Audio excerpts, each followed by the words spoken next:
Hey guys, I'm single dad, John Love.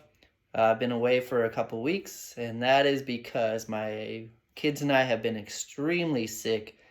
So that's what I'm going to talk about today. I don't have a particular question. I just want to share with you my experience of going through these things.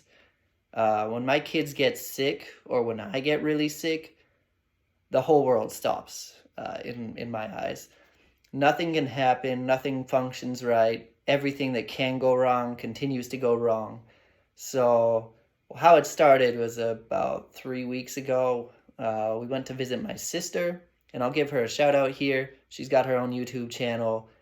She's got 8 kids. She's a little bit crazy, but she does have some interesting ventures. So, if you'd like to check that out, go ahead and check her out. So, we went to visit her. It's been a few years since we've had a decent conversation. When I lived in Taiwan for 10 years, we didn't meet at all. We had on and off conversations over the years, lots of fights. Anyways, that was a really nice day. But when we got home, um, my kids, my son, Vinny, he went to sleep, which is weird. He was like, I'm going for a nap. And it was 4 in the afternoon. He likes his naps. He still takes those naps. He's almost 5. That's a big thing in our family is taking naps. But it's not like him to volunteer for a nap at 4 in the afternoon, so I knew something was off. So I got everything settled down in the house after our visit and coming back from meeting them. And then I went and I asked him how he was feeling, what was wrong, and I felt his hand and it was extremely hot. So I checked his temperature, it was over 39, came out of nowhere. And from there, it just kept spiraling. So it started with him, then it went to Cece, and then about a week later, it hit me really hard. It hit me so bad that I dropped the kids off on a Friday morning, I think it was. And then I came home and I went back to sleep. And when I woke up around noon, I was like, where am I? Where are the kids? I couldn't remember dropping them off. I was totally out of it that day. It was really bad.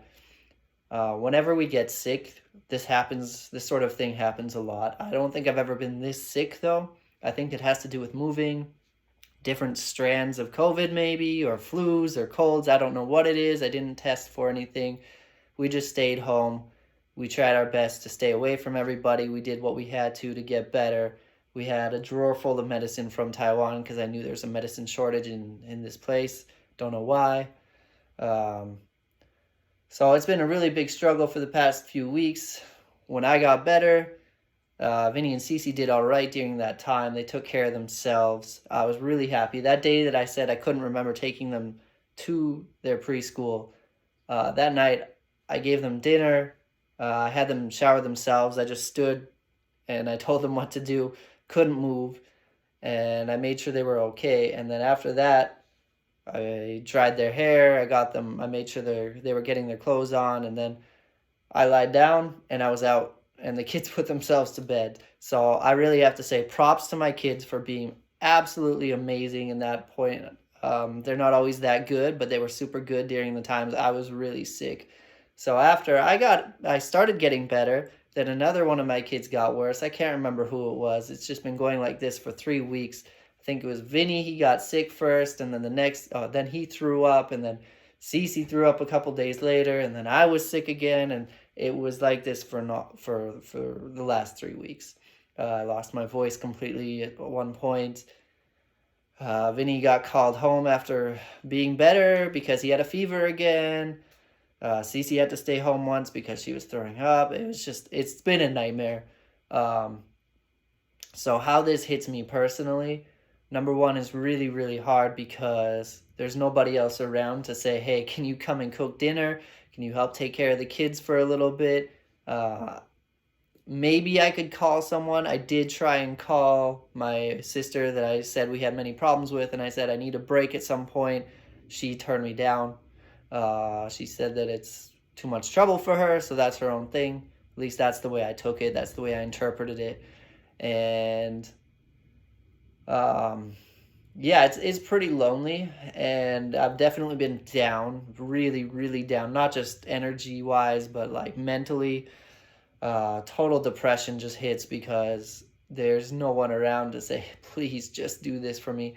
And since I'm in Canada, The price of Uber Eats delivery plus tip is more than my entire meal being delivered in Taiwan. I can't afford that, so I don't even bother with Uber Eats or any of those delivery services. Um, yeah, I can't justify spending $25 to get one little burger sent out to myself or something. Even when I need it, I still couldn't justify it. So I had to cook. I made really simple meals. I made a lot of congee for the kids. That's really good for them when they're not digesting very well and they're having stomach issues. Um, so that's really tough. The kids handled it really well, and they're champs. That's one thing I will give myself some credit for, is that I'm always very strict and I'm always very on the ball. I don't give my kids breaks, and this is when it really pays off because they know exactly what to do, how to do it, what they should be doing. They know the rules, they know their boundaries, and that's because I'm on them all the time. And that's usually very tiring, but when you really need it, it pays off tenfold. So that's my advice. If you are in a position that you are a single parent, and even if you're not single, you can be just a parent in general, just always be on your kids. I mean, you can give them breaks, but don't be too lenient ever. You really have to be on them all the time. And that's what creates a strong society as well, which I don't see here in Canada. It's a little bit messy here. If you want, I can get into that, but I think I'll offend a lot of people with my thoughts on things here. So maybe it's best I don't get into that. Yeah, just always give your kids strong boundaries and be strict with them. And when you need them to do what they need to do because you can't do it, then they will give you that follow through and it will pay off. That is my takeaway from the last few weeks of being ridiculously sick and just having awesome kids. And they've been strong through it, and there's been a lot of emotions from all three of us. There's been a lot of anger from me because it's just hard to deal with everything and being so tired at the same time. Like, if anything goes wrong, I've completely lost my temper, and that's not good. I'm not proud of that. It's something I want to help myself improve on, but it is a step-by-step, one day at a time kind of thing.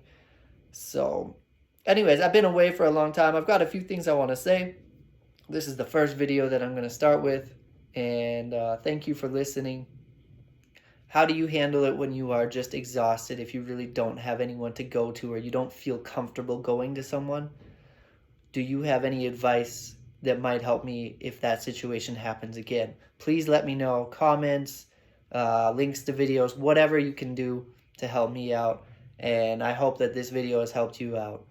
And maybe I'll talk more about the boundaries I lay down for my kids and what I do to implement all of these things on a regular basis, because I think that's very important. And I can tell you that a lot of people around me don't understand that concept now that I'm here, and it's something I picked up on in Taiwan, and I think that a lot of people could learn from that.